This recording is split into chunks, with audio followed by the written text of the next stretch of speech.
Hello. I'm finally making a video today. I just wanted to have this in the video because these two colors, they look nice together. These two different pinks. And we have rhododendron in the same colors of these two shades of pink. We have a salmon color, we have an orangey pink like this here. We have a real pale pink and we have this pink. Many different types of pink rhododendron that are coming out now. It is still a little bit rainy outside, so I already took some photos of the rhododendron the other day. I'm gonna post those on my Facebook. I decided I'm also gonna send them to my parents. This is a nice gesture of love, sunbeams of love, spring, celebration, sharing that with family. They look absolutely heavenly, these rhododendron flowers. They look, it's like a paradise out there. It really is. It's amazing. And I have this is a Christmas tree branch, twig. I'm already squishing this around in my hand. This Christmas tree grows. There are many of those. We have like 50 or 100 Christmas trees growing on our property. Grand fir, and they smell heavenly. They smell like orange and chocolate. This is how they naturally smell. And these are also the scents in general, the food scents that we associate often with Christmas meals and snacks and cakes and stuff like that, and muffins, cookies.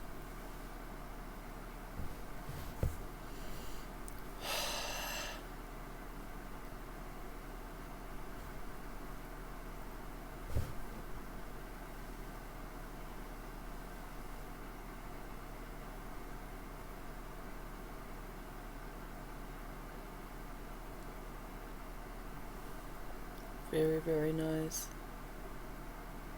I recommend to people to get sober and then go into the forest and pick a little twig like this from a needle tree. They're kind of hard to break off because they're like really moist and they're very tough and elastic even. So I recommend to bring a pruner, a little hand pruner, and just cut the little piece off just like this much. So just an inch or something. And then smell that. Sit there and smell that. And do this here with it. Brush it all over your face like this, very gently. We did that in a yoga session with Heidi Brusberg. Great yoga teacher, friend of my parents. Her husband was a gallerist and very famous gallerist in Berlin. And her yoga rooms, they were very huge. The yoga rooms were as big as this living room, each yoga room. And then on the walls she had these really humongous wall size paintings. They were oil acrylic paintings. They looked like Jackson Pollock, but I think it was a German artist that they had been collecting. structure artwork. Many layers of squirted paint on it, and creating a structure like nature. Very beautiful. On canvas, very large canvas. They were like, the canvases, they were bigger than that window, I think. They were huge. They were like 6 feet by 12 feet or something. Several of those, like 3 or 4 on the wall. Looked amazing. And she had these different types of things, like Zen type of paraphernalia. She had these bamboo type of sticks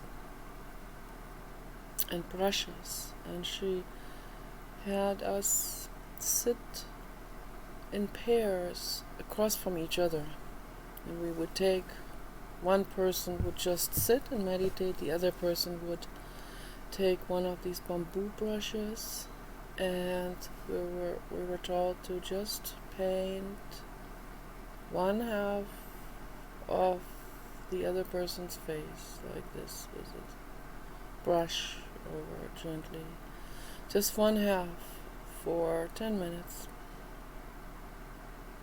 all over the surface of half of the face.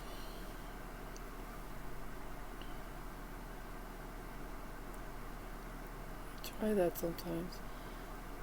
It feels really good. And then they would sit for a few minutes, and the person would feel the difference, how that feels, how the face feels. Is there a difference in sensation after the brushing between the two sides of the face? And we noticed an increase in circulation on the side of the face that was brushed. So then we would do the other person. The passive person would brush over the other person's half of the face, and we repeat the same thing, and then the other person would brush over the other person's other half of the face, very gently.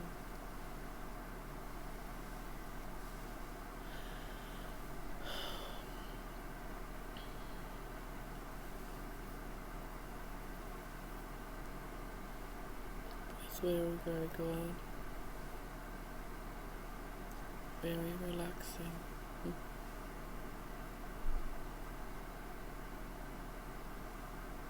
Very tingly.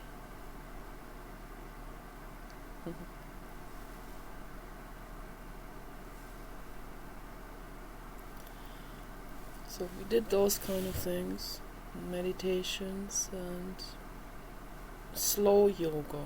We did slow yoga, not this aggressive fast yoga that they do in LA. No, we did slow Zen yoga. Zen, very slow Zen. That reminds me of this guy, Eric, that I talked to like 8 or 9 years ago on the internet. Making a video now. Eric, his YouTube name was Dionysus. So I met him under one of the Jiddu Krishnamurti videos, documentary films or something like this. He's a fan of, no, not Jiddu, of Friedrich Nietzsche. I met him under Friedrich Nietzsche video. He was a big fan of the existentialists, including Friedrich Nietzsche and Michel Foucault and Jacques Derrida, those people. And he was studying at the university out there in, I don't Kentucky, I think, all the way at the East Coast. And he was really big into philosophy, so that was really something. That was a find for me, that was a true find for me, to find Eric Dionysus. So I don't know if he's still there, and he was really overdoing drugs, and I was so sad. Why would you do something like this? You're going to the university, you need to keep your brain clean. Why do you do this? Your brain is, that's your asset, okay? Your brain, that's a present, to have a brain that appreciates the existentialists, that goes deeper into questions and so on. And he wrote the most bizarre things to me. He became Elvis Presley in one of his drug sessions, and I was not impressed by that. I mean, I had to smirk, but I thought, how sad, he's just on this downwards path with that. Nothing good is going to come out of that. No philosophical epiphany is going to come out of that. Just destruction, that's all it is. Very sad for me to see. And Eric, that was the guy I was in love with. I can really say those words, in love, not just attracted to his outside physical appearance. He was my type, like Latino, mix, Catholic, heavy set, and all of that. But also, he was into philosophy. He was studying. He was reading books, philosophy books, and we had amazing conversations. He saved my life. He is partly,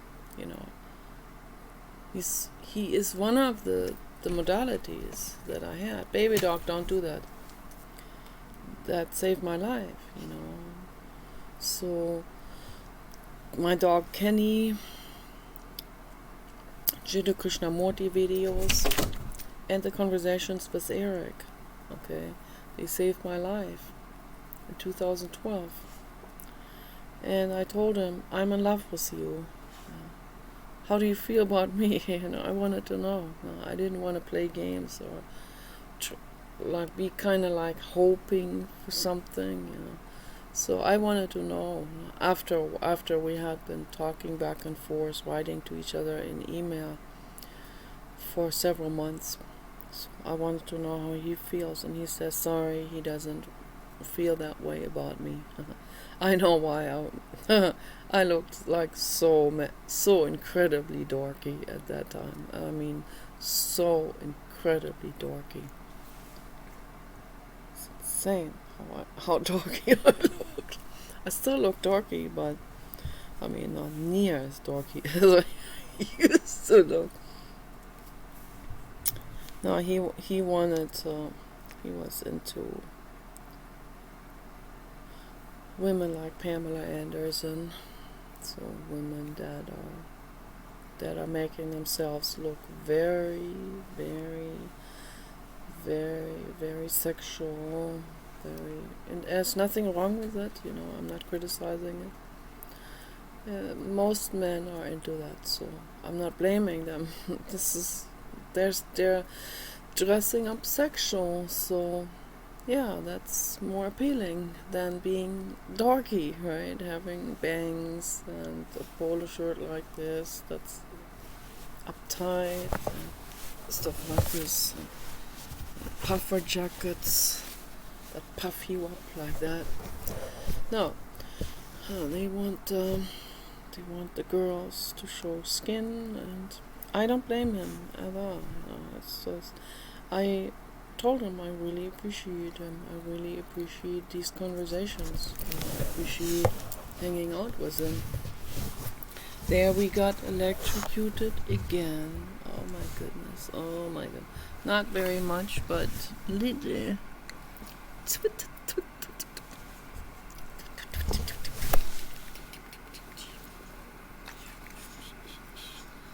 Christmas tree. Christmas trees. Branches. Yes. Christmas tree branch. Yes. Yes. Oh my goodness, saliva coming out. Saliva.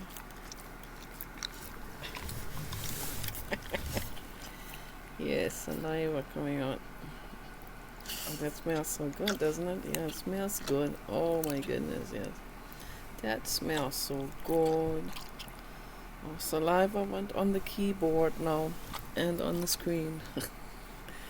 But that is okay. That is okay. That is alright. So, yeah, I was really grateful to have Eric to talk to. So, and someone like this, I can actually say, yeah, I fell in love. But it's not always returned, of course.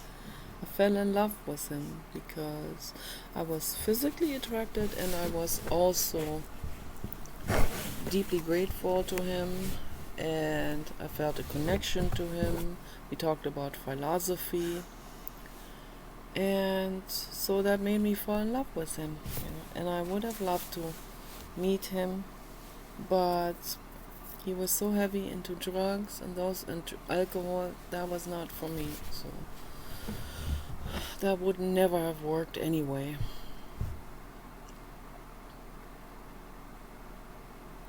I don't even know why I'm bringing this up now. I really wanted to talk about violent criminals in this video. I wanted to make 3 parts for this.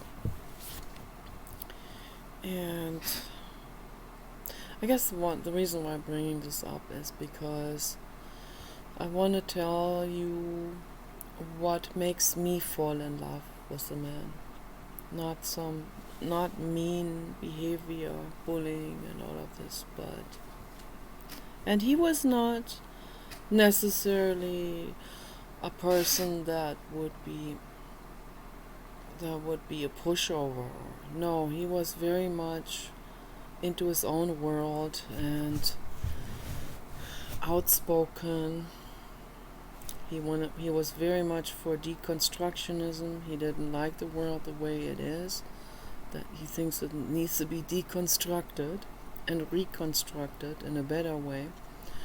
And yeah, that's why he was into the existentialist, deconstructionist philosophers. Friedrich Nietzsche is definitely part of that group, although he would have never labeled himself like that, because he wasn't into labeling in general. So, and yeah, Eric started reading Nietzsche when he was 11 years old. So he asked his grandmother to buy him Nietzsche books. She was against it because she was a Catholic. But then she didn't. She wanted to make him happy and bought him the Nietzsche books, and he said that helped him a whole lot. I also, I want to make sure that people don't misunderstand Nietzsche as some kind of everything goes, like hedonistic relativism. Do whatever you want, nothing matters. So some people misunderstand him as that, and I have the feeling that maybe Eric Dionysus understood him like that in a completely wrong way, but not completely. So there were elements in Nietzsche that actually opened his eyes and helped him understand society better and criticize society. Look at society for what it is, instead of just accepting hook, line and sinker what someone else tells him. And I think and that's what Nietzsche is for, and I think he got that out of Nietzsche. So he was able to learn that from Nietzsche. Okay. But I want to talk about what makes someone become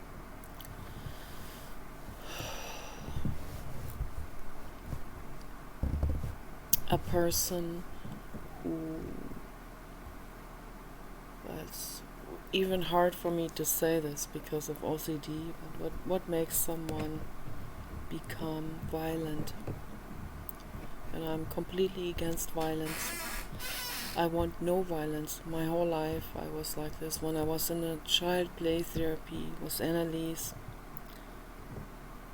I always took the crocodile from the Casper Theater, and I said, this crocodile has sharp teeth, but this crocodile is always nice. Always, always, always, always, I said to Annalise. This crocodile is always, always good and nice. And you must always be good and nice to him. Okay, that's what I said to her.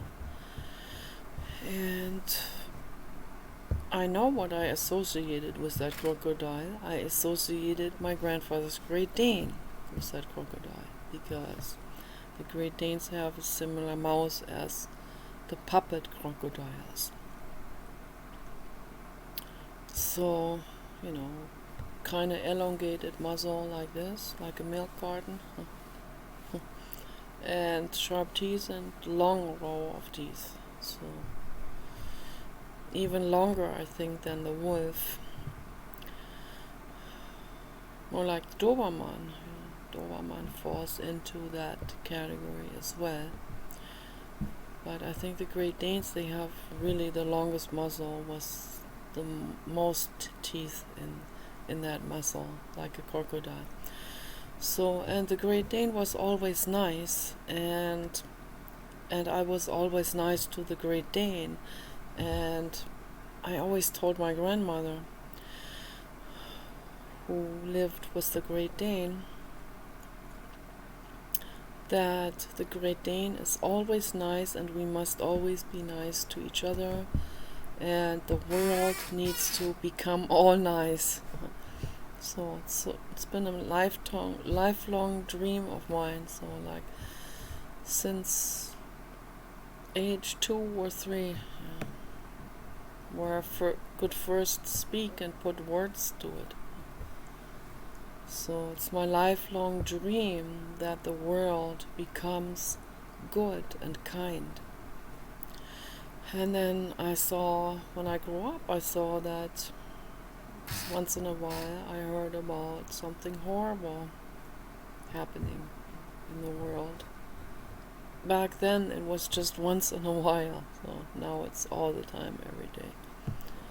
So it has exponentialized the crime and the horror, the animal abuse, the suffering in the world, also the human exploitation, and so on.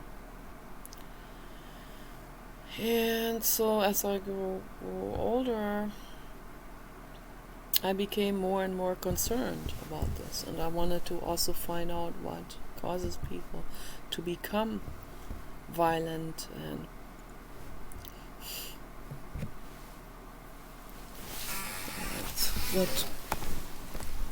what makes people. I need to get situated here. So yes. So what makes people become violent? What makes someone let it out on an innocent animal or child or anyone? And baby dog is trying to get that really large fly. Baby dog, don't do that. Baby dog, don't do that. You can't get that fly anyway, and it wouldn't be good if you got the fly, because the fly probably has eggs inside. One time, when I was a child, I found a dead large fly, and I cut it open, and there were yellow eggs inside. And I thought that was kind of awful. But, today I look at them differently, completely differently. So today I see flies as vital parts of the ecosystem, vital parts. And the eggs are not bad, and the maggots are not bad at all. They're not parasites. They're scavengers. They're vital elements to decompose things, as I talked about that in my video yesterday. Very infinitely important. So I studied violent criminals throughout my life. In the beginning of the psychology studies at the university, we didn't get so deep into this because I was still in these prerequisite programs and just learning about the basics of general psychology and clinical psychology and social psychology and all these different side branches of psychology at the universities. So I went to Santa Monica College, I went to TU Berlin, and I went to Koblenz-Landau University. And I was only there at each place, I was only there for less than 2 years because of my own mental illness. I had to leave. I could not stay. I was lonely. People avoided me. And felt very, very lonely. I had girlfriends, but they had boyfriends. They weren't always there for me. I had one boyfriend from Nigeria who started to talk shit. I had to kick him out. It's always these kind of situations, The guys at the university avoided me like I'm some kind of weird alien or something. So, yeah. That is what it is. I also had a one night affair with a man from India, and that was in Geneva, Switzerland. When I went to see my therapist Esther Odermatt, and that was very nice. That guy was nice, but I wasn't staying there. I had to come back to Germany, and we talked on the phone, and I told him that I was going back to LA because I missed LA too much and California too much. So I had to come back. I was really homesick for California. My gosh. Oh boy. Oh, I can't believe how homesick I was. It was insane. So, but I told him that I really appreciate him and love him and I want him to be happy. So, but anyway, and he was really kind. So, and that's kind people are very rare, and his friends were very kind too. Very, very kind. There was one woman from Morocco, she was kind of cold. So, but the Indian guys, they were very nice and very, very generous. And they cooked for us, and then they paid for everything at the bar. I couldn't believe it. So generous. Very sweet. I'll never forget that, when I meet good, kind-hearted people. So, but I see a lot of people that are not well in the world, and like I said yesterday, maybe 40% that are ridden by the egos, where the ego is actually taking over their brain and making them it's not like let's blame it on the ego, I'm innocent. No, the ego is me. or I saw on Badu a guy who had some shit written on the wall saying, "The devil made me do it." Yeah, bro. You are the devil, okay? The devil is not outside of you, okay?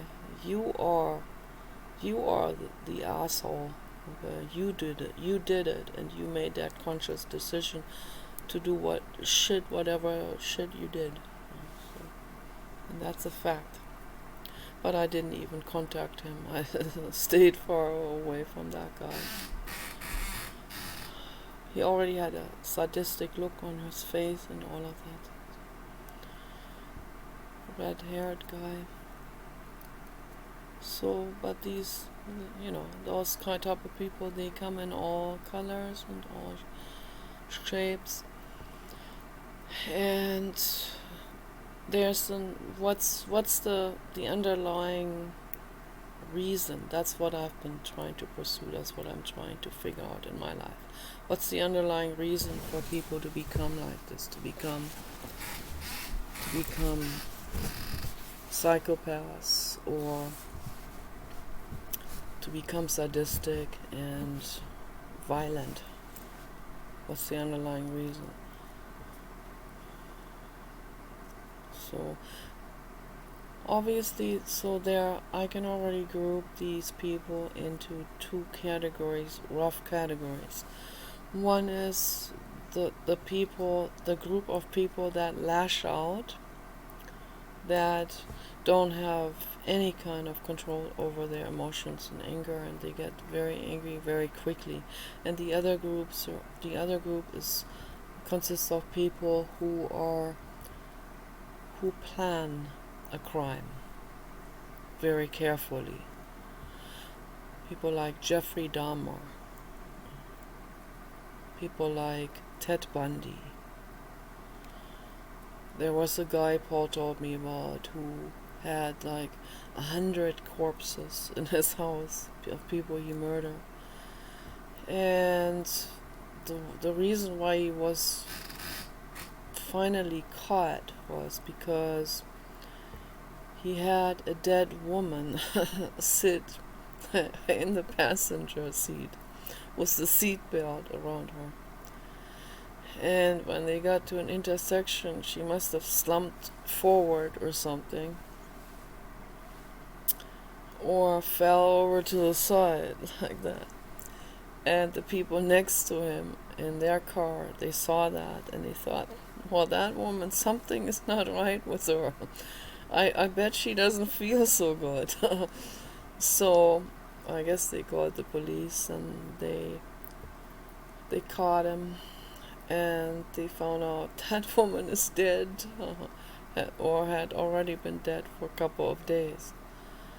And she must have already been smelling pretty bad. So that guy's obviously completely criminally insane, like to a very high degree, obviously. But everything he did was very premeditated and very, very carefully orchestrated. So all of these things exist, obviously, but, and I totally agree with Sam Wagner. All of that is mental illness. Okay. All of these different forms of crime, and whether they're like aggression, burst out type of crimes, or like carefully orchestrated type of crimes, it's all extreme mental illness. And I'm trying to figure out what causes that. And I don't think we will come to understand all of these different people all the way through. So there will always be more questions coming up, and it's okay, it's not a big deal that there will always be more things to explore and more questions arising. And the brain is the cosmos, so we will never figure out the entire brain and how we function and why we make this or that decision, and we don't even know it ourselves. And whether that also has to do with reincarnation, and some animosities actually between people have to do with reincarnation. It's very weird. So all kinds of things that are going on, when people have not at all resolved some trauma from a previous existence. And that can go on and on and on. So then they come back into an existence, but they carry on that same bardo unfinished business. So they're still kind of in bardo, even though they came back into an existence. That can take on all kinds of forms, even, very, very strange what can happen. Where people become obsessed with some kind of historical figure and they want to reenact what happened to that historical figure in the past. And that could be having all kinds of reasons, but one reason could be that the person is the reincarnation of that previous existence, and they have not finished the business psychologically. They have not resolved anything, and that's very dangerous when people don't resolve anything, when they stay stuck in this bardo experience where they're suffering and they're totally unconscious. They don't know what is happening in their mind. So that's why I'm trying to get to the root causes of psychological suffering, and not just intellectually trying to get to the root causes, but trying to dig into it psychologically. And I can only start with myself. I can't do that for someone else. I can only do this with myself. And so if I didn't know what that feels like, jealousy or unempowerment, or feeling wronged, or feeling like, I should have, I deserve better, or why is that person having that and I don't? If I didn't have any of these feelings, I would not be pursuing this question. I would probably not even thinking about violent criminals. I myself am not a violent criminal. I'm not violent, but I have violent energy in my head, in my body. There is a form of violent energy in me, and I'm also very afraid of that. So just that brings me I just want to touch on this. There was one guy, he's in the book by Dr. Oliver Sacks.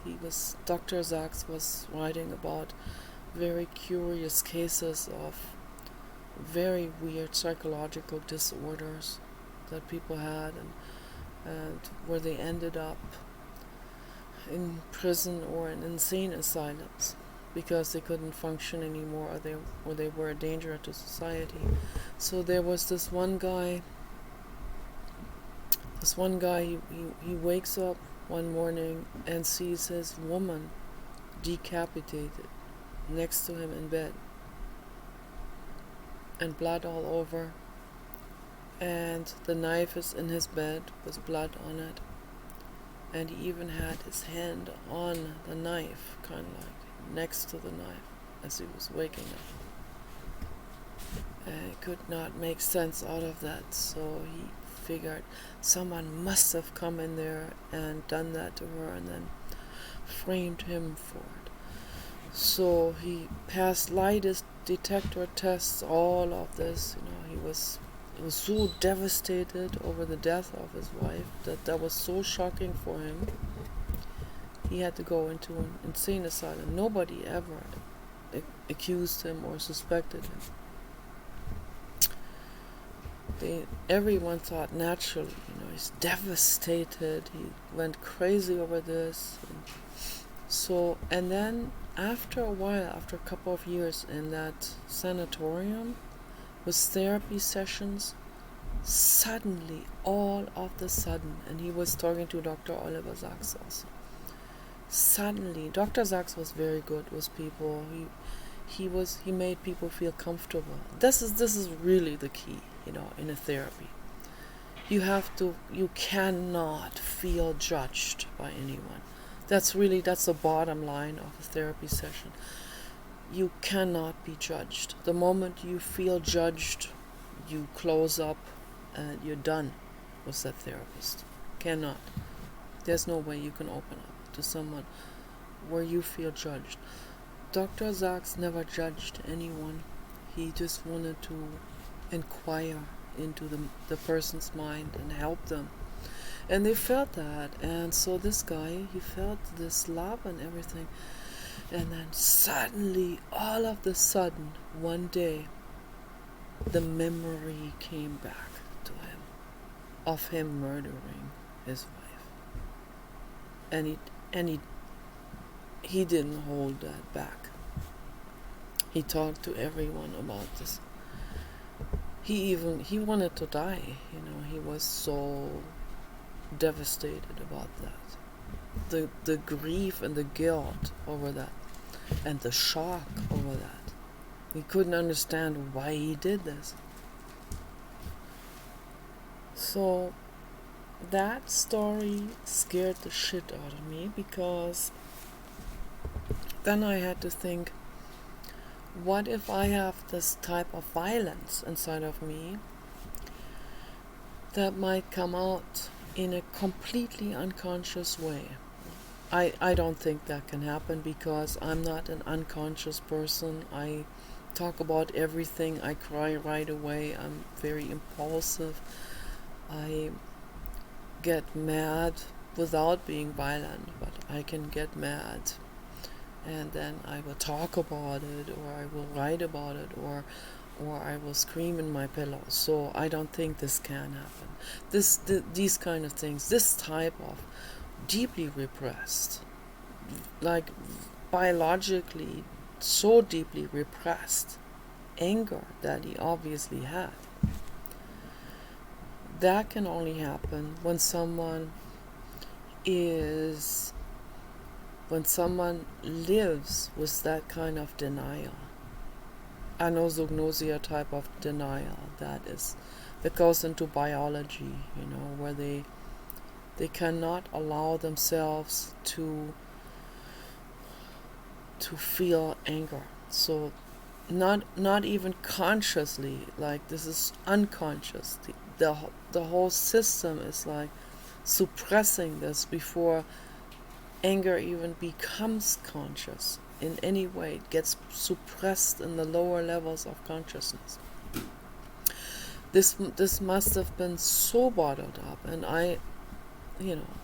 they had a harmonious relationship before that. So the only thing that makes sense is there may have been this unfinished conflict between these two people from a previous lifetime. And he's never resolved it. He came into that existence also not knowing anything about the previous lifetime. He may not even have acknowledged reincarnation or any of that kind of stuff. So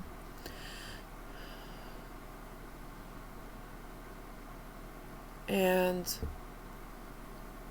they live by society standards. They never question also. They never feel their emotions, really. They're kind of bland faced, sort of, expressionless, maybe a little bit, but very socially adapted, and doing what's expected. You must not kill, you must not be mad, you must not have jealousy, is what society tells us. That's dangerous. I mean, it goes without saying that you must not kill, right? Don't be violent on anyone, okay? But become aware about the violence inside of you. I'm very well aware about the violence inside of me. When I was a little girl, I pushed my brother, my little brother, over with force, out of jealousy. And he had a concussion, and that triggered an enormous fear in me of myself, deepest regret, deepest remorse for him, and fear of my mother abandoning me because of that. That was really intense, extreme. I was already in Annelise's play therapy at that time. Annelise helped me a lot through these kind of things. If I had not had Annelise as a therapist, who knows what I may have done as a child already. There's no telling what I may have done, because I had such enormous rage inside of me, and that came out in the play therapy with Annelise. That rage came out, and she was shocked. How can a child have so much rage, hatred in the face of a child? My gosh, a 6-year-old child. How can a child like that have that much hatred and animosity and rage? And sometimes I would go into some kind of trance-like state where suddenly I would imitate my mother, and I wasn't really consciously aware at that age particularly. I would just suddenly start to reenact my mother's behavior towards me. I would act like that to Annelise suddenly. I said weird stuff to Annelise. I'd constantly say, brush your hair out of your face. And the reason why is because I know now. Because my mother always had bangs. And Annelise had hairdos that were more like, during like Ingrid Bergman, that it was that era, was the cut to here, the chin cut, and then usually they had the hair out of the face. My mother had the bangs with that same haircut at that time. So, and I guess unconsciously, I was afraid that if her hair falls into her forehead like this, or if she starts to look like she has bangs, then she could look more like my mother. And if she could look more like my mother, then what if she became more like my mother? And that was very scary, because I needed Annelise to be my good fairy, to be the good adoptive grandmother, the good aunt, I called her my play helper and good fairy. So she was my play helper, good fairy, that I found. And I did not want her to ever become like my mother. That'd be my whole world would fall apart, because she was my last hope. My grandmother was good too, but my grandmother I wasn't there very often. I was once in a while. I was with my grandmother, and she was good to me. So, but I already, as a child, I could already discern between my grandmother just being my grandmother and not having some kind of helper function.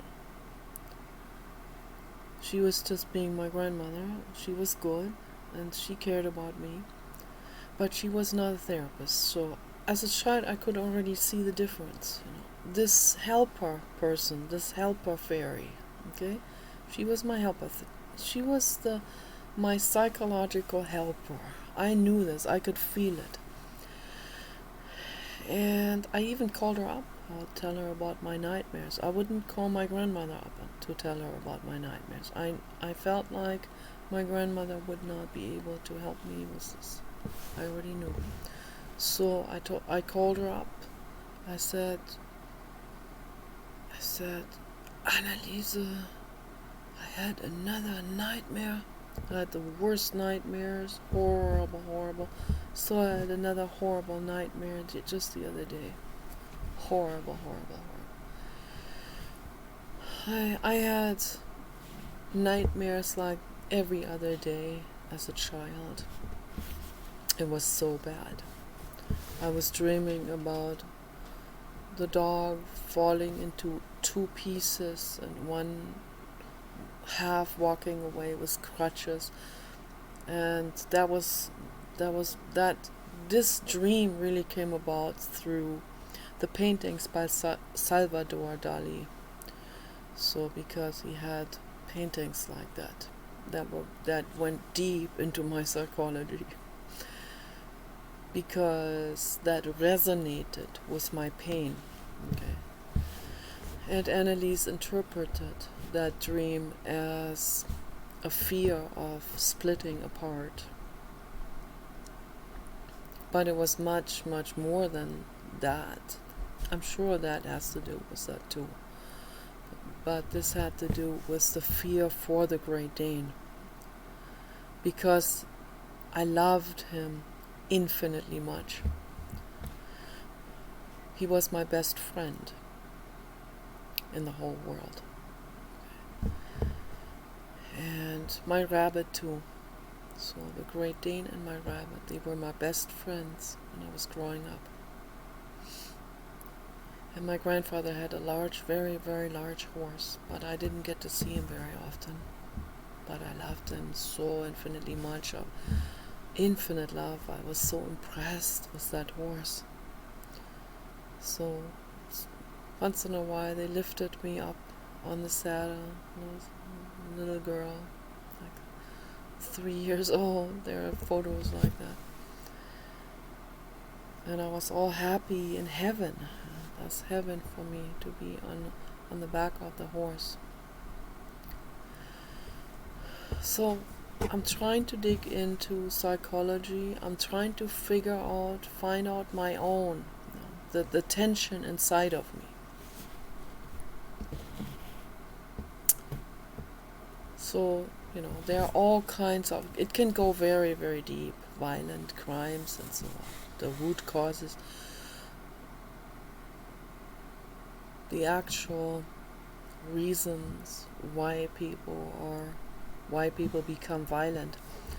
But in the majority of the cases in the human species, these violent acts have to do with jealousy in the vast majority of cases.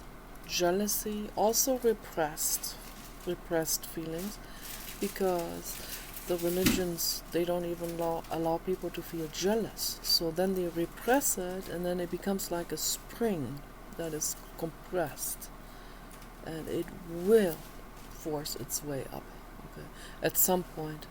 That's why it is so important to never say something like, you must not be jealous.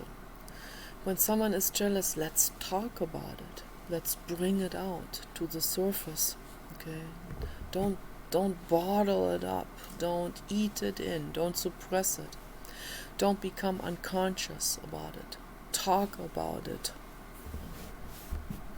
Feel it. Feel what that feels like. Actively, in meditation. Don't push it away. Don't push it under the rug. Don't run away from it with whatever people run away from. With drugs, with act outs, and so on. Different code, behavior, rituals, belief systems.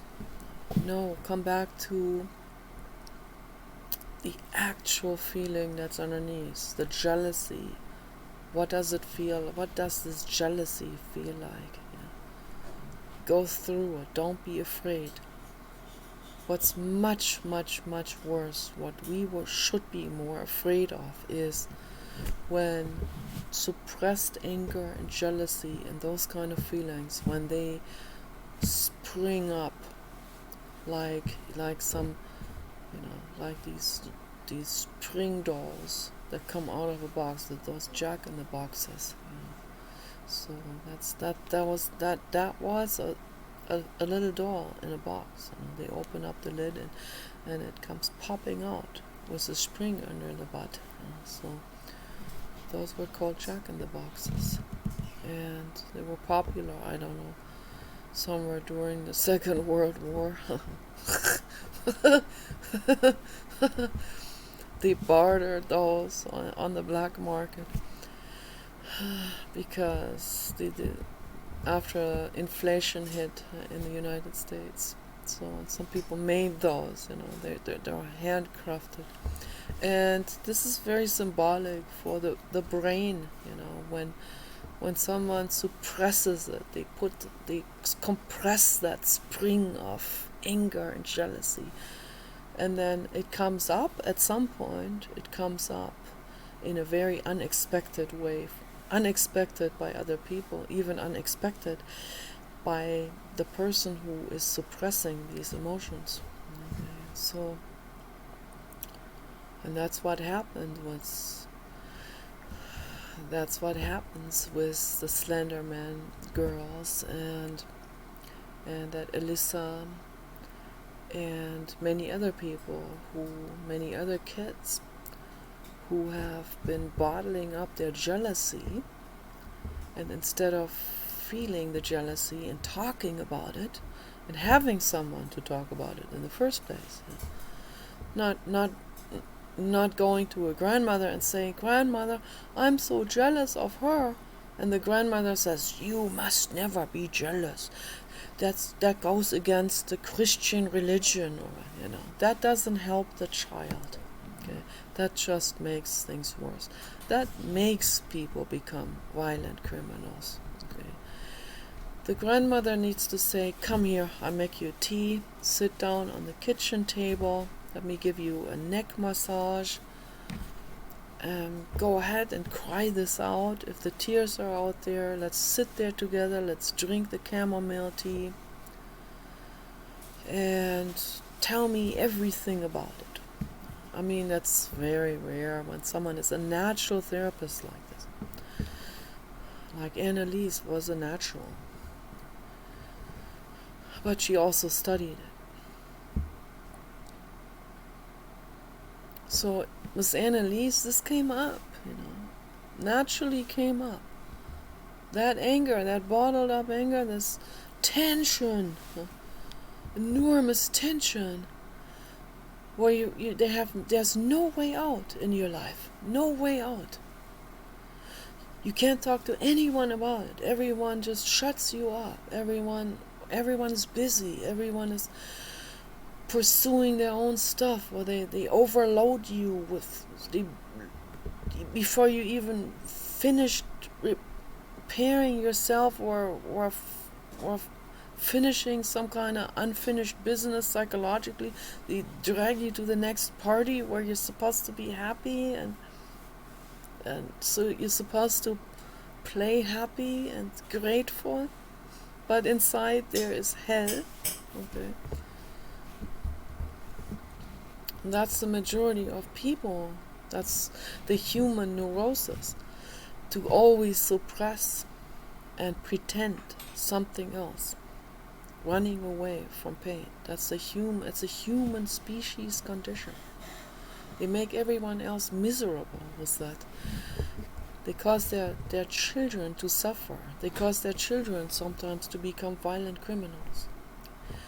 So when this stuff is not being talked about, when this does not come to the surface, when the kids are not allowed to be, when the kids are not allowed to cry or feel or talk about it or express this, maybe in paintings or in like dressing up, or the Xeno box in psychology, which I created upstairs with my little clay figures. A Xeno box where you create a scene with little figurines. This was very popular in psychology in the past, where people can take the figures that are there among these figurines and that are relative to their lives, and where they can recreate a situation in their life, and then they'll talk this through with the therapist. Sometimes people set something up and they don't even know why they're setting it up. So most people are very, very unconscious. And then the therapist will ask questions. Why is this clown in the middle of the room? Or why is the grandmother not there? Or why is the grandfather not there? I made scenes in the Xenobox in Annaliese's place cellar, and the grandfather was never there. The grandfather didn't exist in that Xenobox. So what's going on here? You have a grandfather and he is there. So I couldn't even express to her. I was so unconscious. I didn't even know. And as a child, you're very unconscious already by nature, because everything is happening more in an unconscious way. And so she asked me questions, and we talked about the situation with the Xenobox, and I could not even say why the grandfather was not there. So now, looking back, I know exactly why the grandfather wasn't there, because I was terrified of my grandfather. Okay? He bullied me real bad. He was a troll. He was really mean. Okay, so that was not a safe figure to have in that situation. So looking back, I know I have the answer to all of these things. That's why I created a part 2 for the book that she wrote about me. Part 2 of Betty, Child Play Therapy. Betty, my life after the play therapy. What happened after that? How I managed my life. And I can say I most likely have survived because of her, because of that therapy process that went on for 2 years. So we need to offer this to people. Okay, they need to become aware of what they're feeling. If they're not aware of what they're feeling, if they are kept suppressed because everyone else around them suppresses everything, when adults feel threatened by a child crying, my dad, for example, he couldn't stand to hear me cry. Why is that? Because it brings up his own pain, and he wants to suppress that, and he wants to play the happy-go-lucky, but inside there's pain. It's cooking. It's hell. He will never work through this, because he never did, and now he's old. So there's no hope for him to work through this. If he's lucky, maybe he finds someone he can trust. He'd certainly not trust me, because he doesn't want to be exposed to his own daughter. he doesn't want the daughter to say, "I told you so." No, he doesn't want that. So he has to find someone he trusts where he can expose himself to. And I doubt that would happen. Maybe if my brother works on himself more, he will be able to feel my dad a little bit better, and maybe give him a little bit comfort where he feels a little bit safe. Maybe he can talk a little bit about some things that went on that he has not resolved. Okay. My mother hasn't resolved anything, any of her jealousies, nothing. Okay. She still didn't do violent acts. So why does one person do a violent act and the other one doesn't, if they had a very similar situation growing up with suppressed emotions and all of that? Genetics play a role in this, but what plays much more role in this, when I compare my mother or myself to any of these violent teenagers who have murdered someone. So what's the difference here? We grew up in Germany. Okay. In Germany, and again, this is I don't know.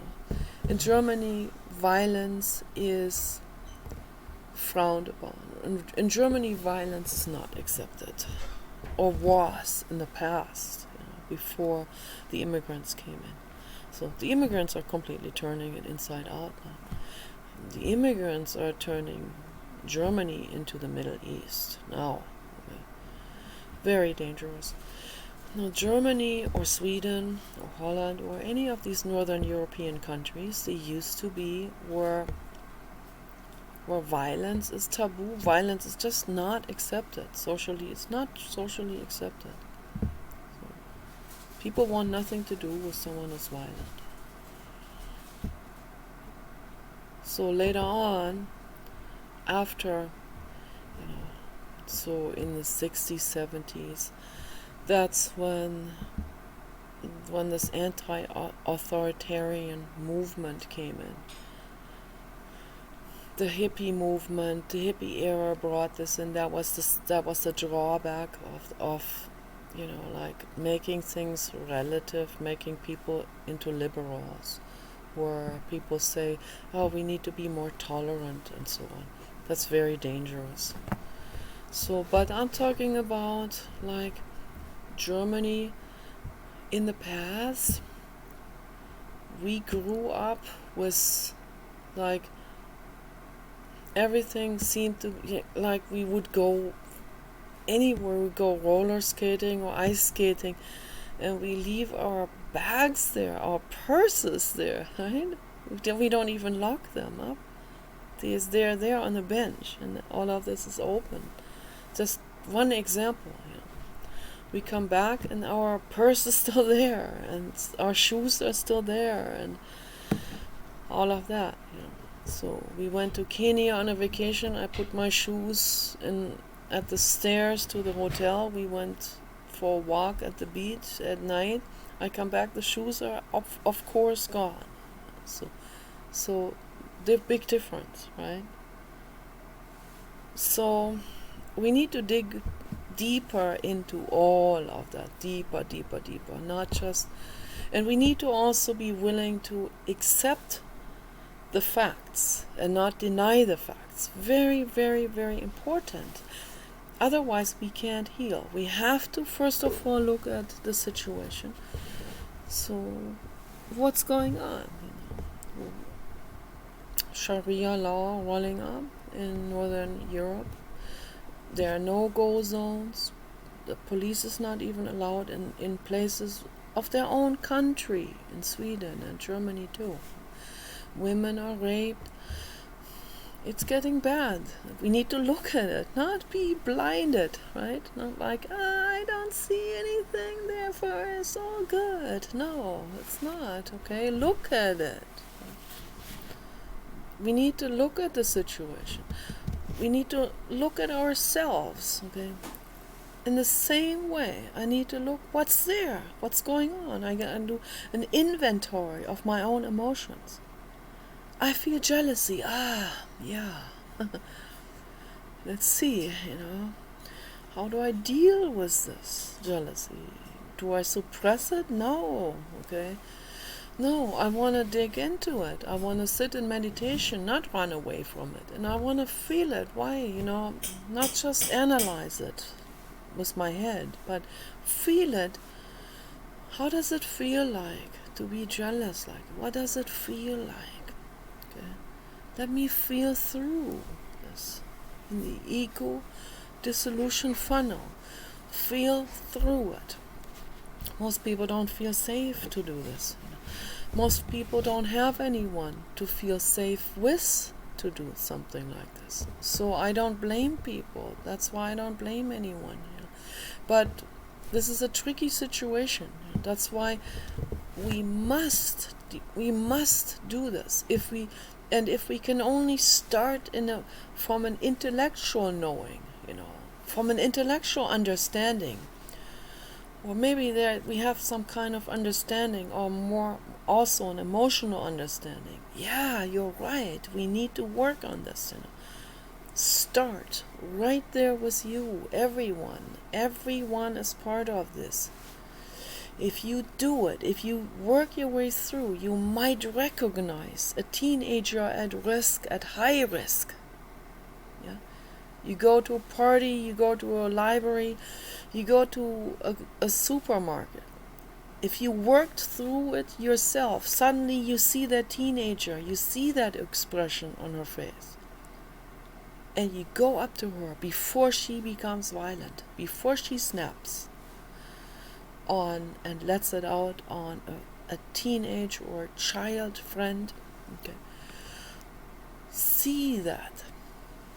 You will be much more recognizing this, okay, when you work on your own.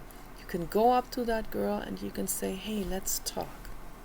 I see that you're jealous of that girl, or you're carrying some bottled up anger in you. Let's talk this through, okay? And you'd be surprised how grateful some people would be if someone took them to the side and said, hey, I see you. I see how you feel. Let's talk this through. I will invite you to a juice or something. We sit somewhere in public cafe and we talk about these feelings, and I share with you what I felt, what I went through, how I dealt with it. Okay, maybe I can inspire you, and you'll be very surprised. The younger the kid is, the closer they are still to their natural child. This stuff had not been buried that far in, okay? And the stuff will come up, the tears will come up, and you saved that person's life, and you saved other people's lives that could have been murdered by that person, okay? So that's how vitally important the therapy process is. And I will talk much more in the future about all of this. Take care.